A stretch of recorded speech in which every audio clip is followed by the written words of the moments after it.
కమిషన్ల కోసమే కేసీఆర్ కాళేశ్వరం కట్టారన్నారు బీజేపీ జాతీయ ఉపాధ్యక్షురాలు డీకే అరుణ. కాళేశ్వరం ప్రాజెక్టుతో అవినీతికి పాల్పడిన బీఆర్ఎస్ పై కాంగ్రెస్ ప్రభుత్వం ఎందుకు సీబీఐ ఎంక్వైరీ జరిపించడం లేదని ప్రశ్నించారు. హైకోర్టు న్యాయ విచారణతో కాలయాపన చేయడం తప్ప ఏమీ జరగదన్నారు. డిజైన్ లోపం వల్లే మేడిగడ్డ పంప్ హౌజ్ కుంగిపోయిందన్నారు. కాళేశ్వరం ప్రాజెక్టుపై ఏసీపీ సీఐడీలతో కూడా ఎంక్వైరీ చేయించాలన్నారు డీకే అరుణ. కాంగ్రెస్ ఇచ్చిన హామీ ప్రకారం 6 గ్యారంటీలు 100 రోజుల్లో నెరవేర్చాలన్నారు. కేంద్ర రాష్ట్ర ప్రభుత్వాలు కలిసి వెళ్తేనే రాష్ట్ర అభివృద్ధి జరుగుతుందన్నారు డీకే అరుణ. వారి కుటుంబ సభ్యులు గాని చాలా పెద్ద ఎత్తున కాళేశ్వరం గురించి చాలా గొప్పగా చెప్పినారు.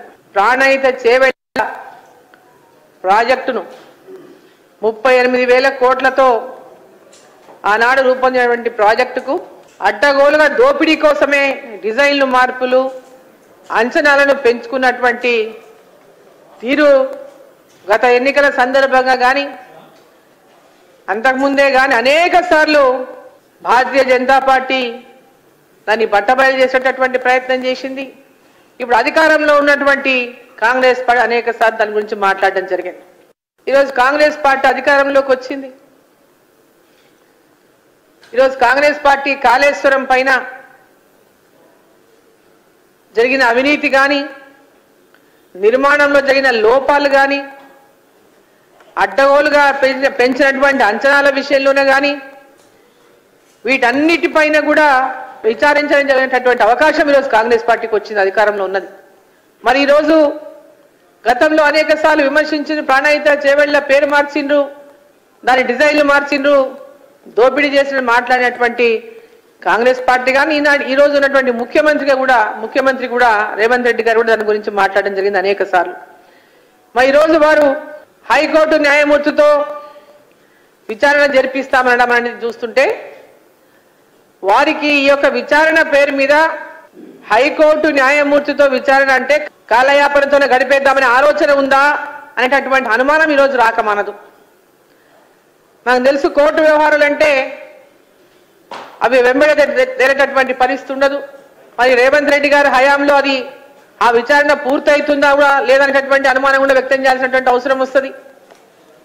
కాబట్టి మేము డిమాండ్ చేస్తా ఉన్నాం, మా రాష్ట్ర అధ్యక్షుడు కూడా డిమాండ్ చేసినారు కిషన్ రెడ్డి గారు,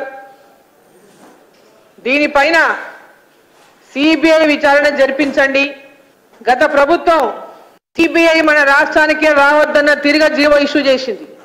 ఎందుకంటే వాళ్ళు చేసినటువంటి అవినీతి పైన ఎలాంటి విచారణలు ఉండకూడదు అని మంచిగా పకడ్బందీగా ఈ రాష్ట్రాన్ని దోపిడీ చేయడానికి వాళ్ళు ఆ జీవో తీసుకొచ్చిండ్రు.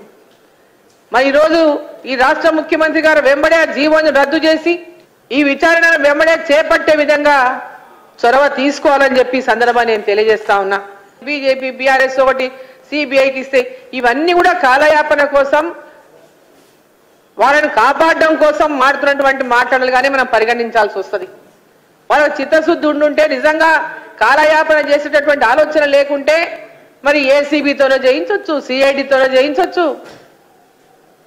ఇమ్మీడియట్గా దానిపైన ఎంక్వైరీల ద్వారా ఏమేం జరిగిందో వాటన్నిటిని కూడా బయటికి తీయవచ్చు.